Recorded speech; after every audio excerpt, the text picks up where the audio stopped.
We are witnessing a very rare occasion by our measure of how oversold in the near term the markets are getting here right now. We have a proprietary indicator that is currently flashing oversold readings in more things than we even saw during COVID.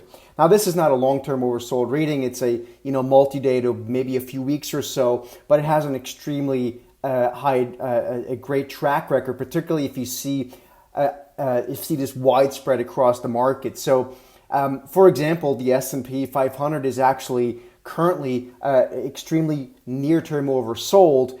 Again, does not mean that's going to lead to a new bull market or anything like that. It just means that the path of least resistance is likely going to be sideways, most likely some sort of a bounce.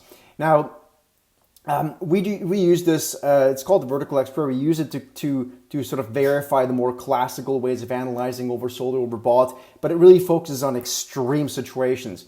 And so if I look at actually the amount of stocks that are currently overbought and oversold, what I want to look for is the up arrows. It's literally, I think we have something like 10 or 12 pages currently, or something to that order. I have not seen anything. It's actually more than during COVID of oversold stocks. I mean, it's big names like Nike. It's big names like again the Nasdaq 100, the S&P 500.